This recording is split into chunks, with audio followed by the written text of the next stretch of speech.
Hello.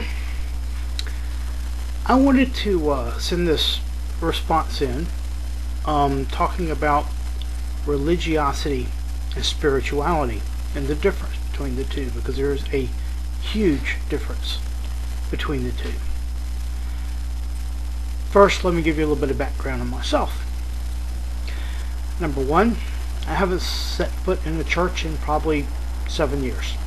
Last time I was there, I literally ran out of the door and jumped in my van, which I had at the time, and peeled out of the parking lot. I could not get away quick enough.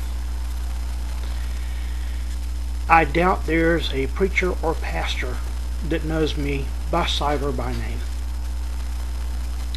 So that'll tell you what my ties to the church are right now. However, I am very spiritual. I just don't believe I have to be involved in the organized church to accomplish that. At the same time, I was among a very small group of people that ran what I guess could only be called a mission on internet relay chat for several years when the internet was first getting started good. And with all the channels on there devoted to porno and everything else in the world, we were just a little corner that people would find when they were suicidal or their spouse was dying, or they were really facing some crisis, and we would be there.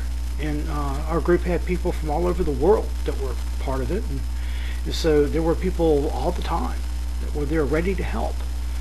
Never once did we tell somebody to go to church on Sunday or try to stuff any doctrine down anybody's throats. We were there to love people. We were there to help people. And that's what we did. Because that's what we did. And I think we did a lot of good. We also held the first communion service on the internet while we were there, which was kind of neat.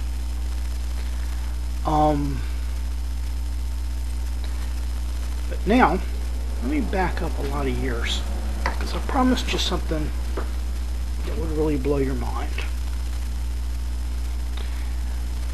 As you know, I always give anecdotes for things, because I've felt that there's a great deal you can tell with a story that you can't tell just saying something. And also, along with that, if I haven't lived it or I haven't seen it, then it may not necessarily be true.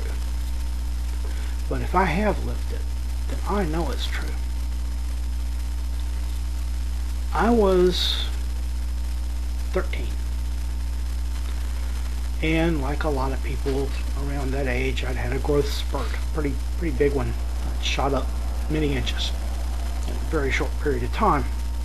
Problem was, the left side of my body and the right side of my body had not checked with each other ahead of time, and they grew different amounts. So suddenly I had one leg that was literally an inch different from the other leg, enough so that I had to get all of my pants specially altered. I would have to go to Sears and pick them out and take them in the back to the man or woman back there, and they would measure each leg individually and do them, or I'd look like an idiot when I walked out of there and one was dragging the ground and the other one was a high water. So, but that way I could do it. So one night I was in the house watching television, and my parents at the time were very religious, and they had a thing called a sharing group going on out in our recreation room. And that was when a bunch of people got together and they study the Bible and pray or gossip or whatever they did. But anyway, there was a guy there that they had invited in. And he was a pastor that had started a church in someone's living room.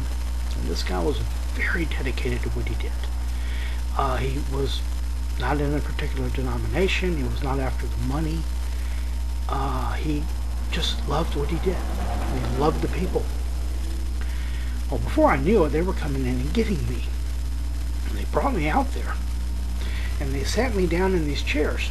Well, in one chair, and he sat opposite me in another chair. And he cradled my heels in his hands. And they all began to pray for me. Now, I was just about panicked, as you can well imagine. At 13, looking like an idiot is the very last thing you want to do. But I sat there and let it happen. But about the middle of the prayer, I felt my heels rubbing together. And by the end of the prayer, my legs were exactly the same length. I had to take all of my pants back to the store and get them altered. Every single one. I can't explain my legs changing lengths. But I was there. It was my legs. It happened while I sat there. I have no explanation for that. I know it wasn't religion that did it. I can guarantee you that. It wasn't a catechism that did it. It wasn't a 3-step thing that did it. It was something far higher than that. And it touched me and it changed me. And ever since that time, I've never doubted it. Never. I had another vivid experience with it. Years later, I was working. This would have been maybe 10 years ago. And my habit was to come in my office in the morning, check my email, like millions of businessmen do. And I did, and I opened up my email, and there was one in there from a complete total stranger in Miami that I didn't know. And I opened it up, and at the beginning of the email, it said that it was from God, which I thought was a little odd. But then it told me what Bible verses I'd read that morning, which of course no one knew but me, and it was right. So I began to read the email, and it was filled with love, so deep. I couldn't speak when I finished it.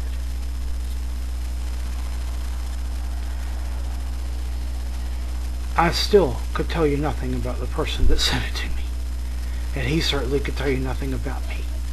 But it was right in every aspect. It gave personal details all the way through, and it was exactly correct. There is no way that any human being could have written that email. But it was done, and I got it. And what really, really hit me was the fact that all that was in there was solid love. And that's all that was there. There's a major difference, I think, between religiosity and spirituality, and this is it. Religiosity is man's attempt to come up with rules to find God. This will fail inevitably and totally every single time, because the only thing it'll do is make your vanity feel better. Spirituality focuses on your character and on your spirit inside and who you are and what's really important. And if you're filled with love, I think you got it right. That's the way I see it.